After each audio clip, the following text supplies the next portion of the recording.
नमस्कार, आप सभी का एक बार फिर से बहुत बहुत स्वागत है। सो फ्रेंड्स, इस वीडियो में हम ये जानेंगे जो हरितालिका तीज का व्रत है वो गर्भवती महिला कैसे करे। देखो, वैसे तो मैं सोमवार को वीडियो शूट कर रही हूँ, तो मुझे नहीं मालूम सोमवार को या फिर मंगलवार को ये वीडियो आपके पास पहुँचेगा, क्योंकि मंगलवार को ही है तीज का व्रत। तो मैं बहुत ज़्यादा लेट हो गई हूँ, लेकिन फिर भी मेरे पास कमेंट आ रहे थे कि मैम व्रत कैसे करें, क्योंकि इसमें 24 घंटे तक भूखे और प्यासे रहना होता है। 24 घंटा कम नहीं होता, बहुत ज़्यादा होता है। और प्रेगनेंसी में तो और ज़्यादा दिक्कत। स्टार्टिंग की प्रेगनेंसी है तो दिक्कत, बीच की है तो दिक्कत, लास्ट की है तो दिक्कत, तो बहुत ज़्यादा परेशानी हो जाती है। तो अब आपको करना क्या है वो जानते हैं, क्योंकि यही देखने के लिए आप आए हैं। तो देखो जी, मेरी मम्मी भी ये व्रत करती हैं, क्योंकि मेरे ससुराल में करवा चौथ किया जाता है तो मैं करवा चौथ करती हूँ। मम्मी के ससुराल में मतलब ये कि पापा के घर पे जो है तीज का व्रत किया जाता है, तो मम्मी हमारी तीज का व्रत करती हैं। तो उनसे मैंने पूछा तो उन्होंने मुझे ये बताया है कि अगर आपका ये पहला तीज का व्रत है, अगर आपने इससे पहले व्रत नहीं किया है तो आप इस टाइम व्रत मत कीजिए, क्योंकि एक बार स्टार्ट हो जाता है तो बीच में आप इसको तोड़ नहीं सकती हैं। तो ये आपका रेगुलर होना चाहिए। एक बार बीच में आपका व्रत टूट गया तो फिर आप दोबारा से ये व्रत नहीं कर सकते हैं। इसलिए अगर आपका पहला व्रत है तो मत कीजिए, छोड़ दीजिए। नेक्स्ट टाइम यानी कि अगले साल आप ये व्रत कर लीजिएगा।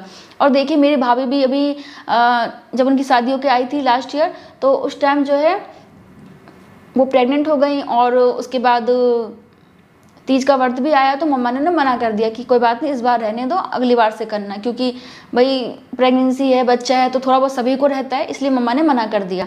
अब वो इस बार व्रत करेंगी शायद, क्योंकि मुझे नहीं पता, लेकिन करेंगी जहाँ तक है। ठीक है, तो देखो अब यही है, पहला व्रत है तो छोड़ सकती हैं आप, लेकिन आप पहले से करती आ रही हैं और आपको समझ नहीं आ रहा है कि मैं 24 घंटे कैसे भूखी प्यासी रहूँगी। तो देखो जी, बहुत सारे लोग आपको ये कहेंगे कि नहीं, आप अन्न मत खाओ, आप पानी पी सकते हैं, जब आपको प्यास लगे पानी पी लो, फल खा लो, ये कर लो वो कर लो, लेकिन इसमें नहीं किया जाता। इस व्रत का नियम ही ऐसा होता है कि आपको 24 घंटे पानी भी नहीं पीना है। खाने की तो दूर की बात है, पानी भी नहीं पीना है। तो देखिए, अगर आप 24 घंटे भूखी प्यासी रहेंगी, इससे परेशानी तो होगी ही। तो आजकल लोग थोड़ा सा नियम कानून बदल रहे हैं, अपने हिसाब से व्रत करते हैं। कुछ लोग हल्का फुल्का पानी भी पी लेते हैं, कभी कभी हल्का सा पानी पी लिया, या फिर दिन में एक बार नियम बना लिया कि हम शाम में पूजा करके थोड़ा सा पानी पी लेंगे, या फिर हल्का सा फलों का जूस ले लेंगे, एप्पल खा लेंगे या दूध पी लेंगे। तो आप ऐसा भी कर सकती हैं, आप किसी पंडित से पूछ के ऐसा कर सकती हैं, लेकिन नॉर्मल ऐसा किया नहीं जाता।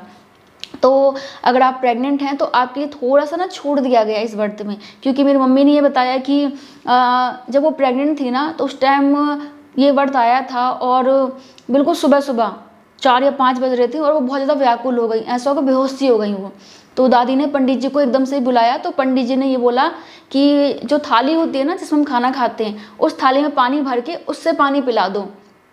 तो पंडित जी ने बोला, तो दादी ने मम्मी को इस तरीके से थोड़ा सा पानी पिला दिया, क्योंकि मम्मी मेरी उस टाइम कमज़ोर भी थी और पहली प्रेगनेंसी थी, और उन्होंने बोला कि ठीक है मैं व्रत करूँगी। पता नहीं क्या सिस्टम था, मुझे नहीं मालूम, लेकिन ऐसा हुआ कि मम्मी ने व्रत किया और वो परेशान हो गई और बिल्कुल बेहोश सी हो गई। तो पंडित जी ने ये बोला कि थाली जो होता है ना, उसमें पानी डाल के पिला सकते, गिलास से नहीं पिलाना, कटोरी से नहीं पिलाना, थाली से पिलाना है, वो भी थोड़ा सा। इससे व्रत नहीं टूटता, और गर्भवती महिला के लिए थोड़ा सा छूट होता है। अगर उनको प्यास लग रही है, बिल्कुल वो नहीं झेल पा रही हैं, तो वो इस तरीके से पानी पी के थोड़ा सा अपना जो है काम चला सकती हैं। बाकी मैं आपको यही सलाह दूंगी कि भाई आप अपने किसी पंडित से बात कर लीजिए, क्योंकि मेरी मम्मी ने ऐसे बताया, कि मेरी मम्मी पंडित तो है नहीं, लेकिन उनको पंडित ने ऐसे बताया, तो उन्होंने मुझे बताया कि इस तरीके से कर सकते हैं, लेकिन इसमें खाना पीना बिल्कुल नहीं होता। लेकिन आजकल आपने देखा होगा, करवा चौथ में भी बहुत सारे लोग दोपहर में पूजा करके पानी पी लेती हैं, कुछ खा लेती हैं। तो सब लोग अपनी तरीके से नियम कानून बनाते हैं, जैसे उनको कंफर्टेबल लगता है उस तरीके से करते हैं। तो आपको भी जैसा कंफर्टेबल लगे आप अपने हिसाब से कर सकती हैं, लेकिन इस व्रत का नियम यही है कि 24 घंटे पानी नहीं पीना, कुछ खाना नहीं है। बाकी तो आप पे डिपेंड करता है कि आप कैसा करना चाहते हैं, और इसके बारे में आप अपने घर में और जानकारी ले लीजिए। मुझसे पूछोगे तो मैं आपको यही कहूँगी कि भाई इस व्रत का नियम ऐसा ही है, लेकिन ऐसा है कि भाई 24 घंटे बिना खाए रहना, बिना पिए रहना बहुत मुश्किल काम है, और बहुत सारी महिलाओं को मेडिसिन लेना होता है, बेड रेस्ट पे होती हैं, वो कैसे व्रत कर लेंगी। तो यही है भाई, अपने हिसाब से व्रत करो, क्योंकि व्रत तो आप दोबारा कर लेंगी, लेकिन बच्चा अगर कुछ हो जाएगा तो फिर क्या होगा, है ना। 24 घंटे कम नहीं होता, बहुत ज़्यादा होता है। तो पहला व्रत है तो मत कीजिए, दोबारा है, दूसरा है आपने पहले किया हुआ है, कोई फ़र्क नहीं पड़ा आपको, आराम से कर लिया आप, तो ट्राई करके देख लीजिए। अगर बीच में परेशानी होती है आपको तो आप थाली में पानी पी लीजिएगा, या फिर कुछ खाने का मन करे तो खा भी लीजिएगा। भगवान माफ़ कर देते हैं, गर्भवती महिलाओं के लिए सब छूट है, ठीक है। लेकिन जानबूझ के नहीं होना चाहिए, जानबूझ के गलती करनी नहीं चाहिए। अगर आप नहीं कर पा रही हैं तो भगवान ऐसा नहीं है कि आपको बहुत ज़्यादा दंड दे देंगे। बहुत सारे लोग पापी बैठे दुनिया में, उनको इतना दंड नहीं मिलता, तो गर्भवती महिला के लिए क्यों, है ना।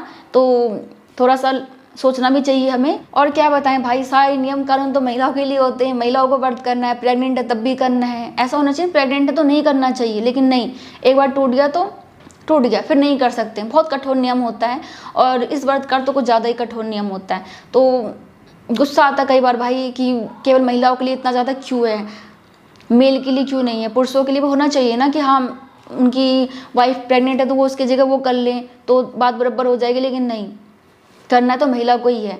और सबसे ज़्यादा दिमाग तो सासू माँ का खराब हो जाता है। अगर मना कर दोगे आप, हम नहीं करेंगे, तो पता नहीं क्या है। फिर मन में खुद भी होता है कि हम हमेशा करते आ रहे हैं, अब नहीं करेंगे, पता नहीं क्या हो जाएगा। तो बहुत सारी चीज़ें दिमाग में चलती हैं। तो भाई जैसा अच्छा लगे आप करो। बाकी इस व्रत का नियम आपको मालूम ही है, तो सोच समझ के ही कीजिएगा। बाकी जिन जिन महिलाओं का व्रत है उनको बेस्ट ऑफ लक। अच्छे से व्रत करना और अच्छे से तैयार होना, सुंदर लगना। और आप अगर इंस्टाग्राम पे हो तो मुझे टैग करना, जो भी आप पिक्चर लगाइएगा और जो भी आप वीडियो वगैरह लगाना, मुझे टैग करना, ठीक है। डिस्क्रिप्शन बॉक्स में मेरा इंस्टाग्राम का लिंक है। तो चलो जी, हम मिलते हैं नेक्स्ट वीडियो में, तब तक के लिए bye bye, thank you so much, नमस्ते।